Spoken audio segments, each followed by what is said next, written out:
In this video, I wanted to paint this painting with you and get in the mood for spring. I'll show you my process and just talk about what I did and my thoughts around painting, and I really hope you enjoy it. Alright, so I already applied tape all around my watercolor paper. Here I'm using Watercolor block by Saunders Waterford, 100% cotton watercolor paper. Now you don't necessarily have to apply tape if you use a watercolor block because it won't buckle as much, but I really like to have a white frame around my paintings because I feel like it just makes the artwork stand out a lot more. I also applied it in a way that I get more of a wider format to showcase the size of the field. And then I divided my watercolor paper into thirds, so I have 2/3 of sky and 1/3 will be the flower field. So this is going to be the horizon. And as you can see in the reference image, everything moves towards this horizon because the vanishing point is right along this horizon. And the vanishing point is where all the lines from this field are meeting. So here I'm just sketching out the dot. So this is the vanishing point. And all these flowers are just moving towards this little dot. And you can see that the closer you get to the horizon, the more narrow the lines are. And the closer it gets to you, the wider the space is between those lines. And in the background, we also have some mountains and a little bit of like trees and things like that. So I'm just sketching out very loosely. And for the clouds, I don't need to sketch out anything. Like you can add some outlines, but it's not very necessary. You can just use a reference image and just apply the paint accordingly. But whatever works best for you. Just make sure that you remove any pencil line before you move on to painting. Otherwise, it will just look through and you might not like that. Alright, so for the colors, I'm going to use Naples yellow. So this is going to be the glow of the sun. And then I also like to use, for example, cobalt blue light. So this is a very beautiful color for the sky. But I also like to use ultramarine because it's a more like a darker color, darker blue and more reddish compared to cobalt blue light. And then to create purple, I'm going to use carmine red and just mix it with ultramarine or cobalt blue to make a nice purple. And before I start painting, especially when I paint on bigger projects, I like to tilt my watercolor paper a little bit so the water and the paint doesn't spread into all the directions. And you can also move it around and say you want it, for example, to make sure that the paint only goes into a specific direction, for example, downwards or upwards, depending on how you hold your board or watercolor block. So here I'm using watercolor blocks, so I can just move it around. But if you use a watercolor board where you tape down your loose sheet of paper, you can also do that. Now, before we start painting, I also like to apply a little bit of water or just like a wash of water to the paper. This will allow us to paint wet into wet, but here you also want to make sure that you only apply enough. So you don't want to create like a pool of water where when you apply paint, everything just moves into all like just spreads or just sits there in a puddle. So you always want to make sure you remove any excess moisture and really make sure you apply the water evenly. And now we can start painting. Now I like to start with the glow here. So I use Naples yellow and dilute it with water. And you can also see on the reference image that the glow is rather on the left side. So left and a little bit of in the center. And the closer you get to the right side, it gets darker. So the sun is pretty much on the left side. But I still want to apply this glow to almost everywhere except the right side where I have this dark purple blue color. And also make sure that you really dilute the paint, otherwise it will be too opaque because Naples yellow, it has a little bit of white in it and it's a little bit opaque. So if you add too much, it will be just making sure that you lose this glow because the more opaque the color is, the less light it gets through. So always make sure you dilute it and not use it too much. And then I just moved on and used more pigment. And I just use this pigment to apply to those areas where I see in my reference image, it has this orangey yellow glow. So on the left side, and I also follow the shape and the movement of the clouds. I don't add the clouds just randomly. I really look at, okay, so where is the shape? And I just add the paint there. So I'm starting with the glowy colors And then I move on to the purple that I mixed with my blue and my carmine red. And just apply it everywhere where I see this color. Again, make sure you look at your reference image and also make sure that you follow the direction. So you have clouds that are bigger, closer to the viewer, and the further they go to the horizon, the smaller they get. And then I moved on to applying my blue color. So here I'm using Cobalt Blue Light, and just place it into those white areas. Make sure that you really control the water on your brush. You don't want to just make it spread out like crazy. So always use a tissue paper, paper towel, and release any excess moisture. And from there, I just went ahead and added even more paint on top. And I just made sure that I always build the painting and work quickly. Now, sometimes your watercolor paper might start drying very quickly. For example, if you live in an area where it's super hot or it's winter and you're heating like crazy, it might happen that your paper dries very quickly. So what you can do before you even start, you can apply water to the back side of your paper and on the front side, so it's very soaked in water. Or if, for example, you start painting and you notice, okay, this area is already too dry, like in my case, I had to stop. And then I let everything completely dry. And then I went back and applied water again on top of my dried paint and just started layering the paint again. So here you just want to make sure that you are very gentle. So this is a little bit more advanced, but you really want to make sure that you're gentle when you apply water with your brush. The brush should be also rather smooth and soft, otherwise you just scrape off pigments. And from there I just went ahead and applied more paint. So for example, I couldn't add the blue paint because everything was just dry. So I just went back and reapplied the blue color and shaped the little clouds. And if I felt like, okay, so I need to lift a little bit off because there was just too much blue compared to my reference image, I just went back and just lifted off some of the paint using my clean damp brush and just removed some of this paint. And then I just went back and really just worked my way through the clouds. And in painting clouds, I always thought it's very intimidating, and I was like, how those people do this? But I realized it's actually easier than it might look. You just really need to make sure you have good paper that really allows you to have fun, experiment, and work quickly. Maybe if you want to experiment, you want to make sure that the paper doesn't break.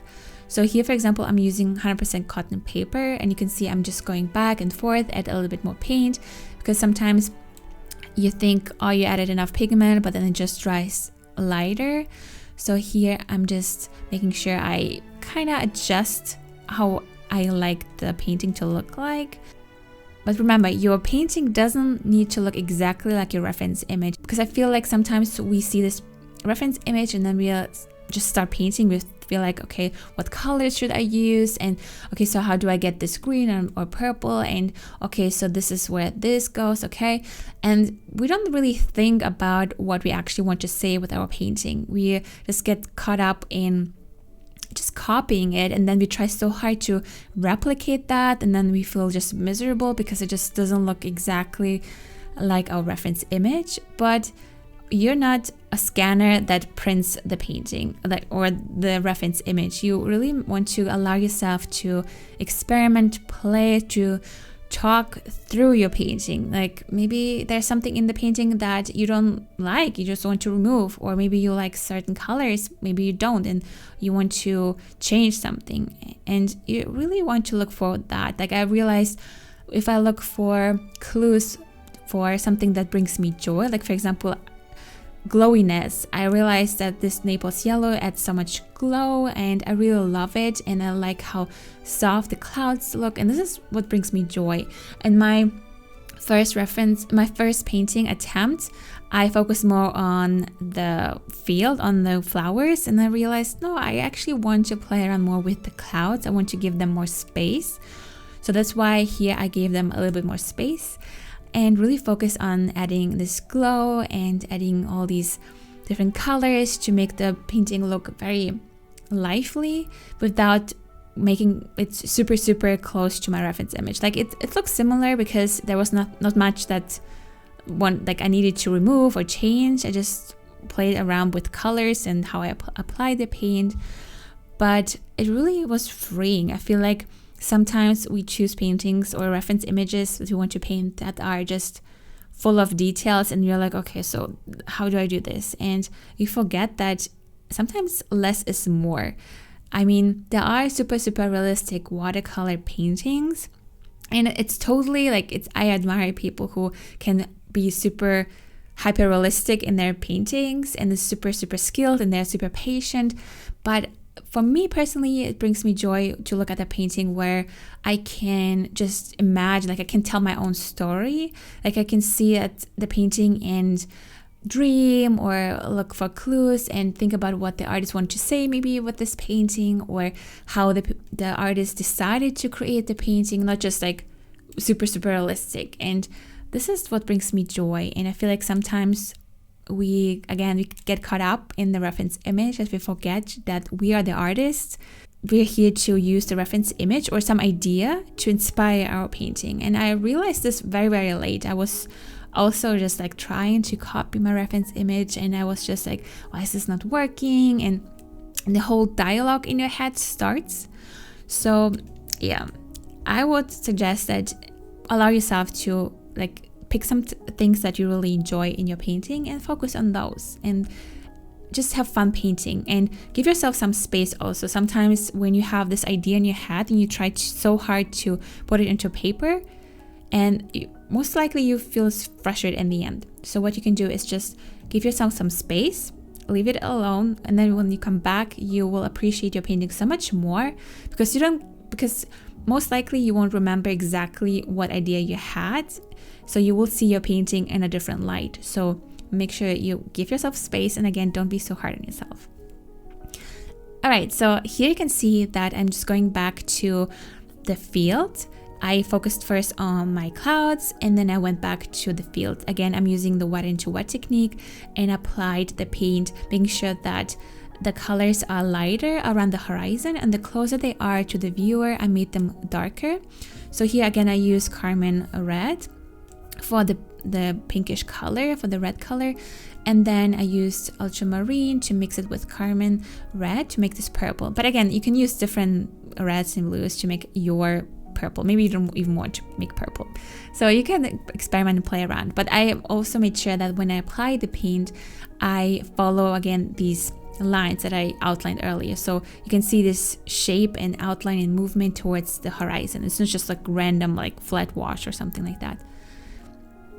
And from there, I added those darker lines to make sure that you can actually see that is some flowers and there's this shadow in between. I just used the leftover paint, like colors that I had. I didn't use any like brown or black or complementary colors. I just used the colors I had, so everything looks similar and has the same vibe. And from there, when I had this base, I went back and sprinkled some Carmine Red, a little bit of blue, and a little bit of this Naples yellow all over the wet paint to create this particles in the air. And I really like it. I feel like this adds so much life to your painting without trying so hard. You just add some splashes and it turns out into this. You can also use salt, for example. It works as well. But currently I'm just using water. It works really well, and you can play around with colors and things like that. And once it was dry, I went back and added some more shadows into the paint. I also made sure that I blend out those lines using some water, so it really blends out and it doesn't look like I just painted like a line with hard edges. I made sure that everything's blended out again towards the horizon, where those lines disappear and becomes like smaller and tinier and fade into the distance. And again, I feel like with 100% cotton paper, I know beginners always like think people just say that, but you're just a beginner and I don't want to invest in paper like that. I want to become better. But I can tell you how many people listened to the advice and got some good quality paper. It doesn't have to be like the fanciest paper at all, but just like 100% cotton. Here, for example, is a Sanders Waterford, and you can even get a sheet of paper and see how different it feels to just regular wood pulled paper, because the paper is really the foundation. And you can have the best paints, but if your paper is just like printer paper, you can't do anything with it. Like sometimes I see people, they see a tutorial or see something they want to create, but they're just not aware that it won't work with the paper they have. And this is sometimes very discouraging to people, and I don't want this to happen to you. So I always encourage you to see really the difference. Here, for example, I just dabbed on the paint to clay the clouds. I didn't try even hard. I just dabbed on the paint and just let the paper do its thing, and it dried beautifully. I like it the way it is, and you don't even have to try hard. You don't have to fight the paper works with you.